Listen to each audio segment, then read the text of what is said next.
Hi mga beshi, ayan, so gagamitin ko, i-testing natin yung lavalier na na-order natin sa Shein, kung talagang maganda siya.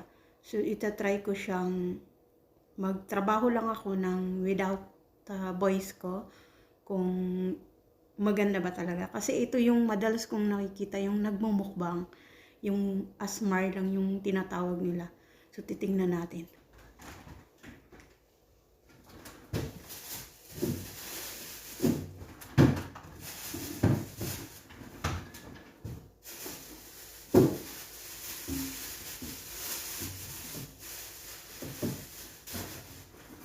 Next, magbabalat ako nito, tapos kakainin ko.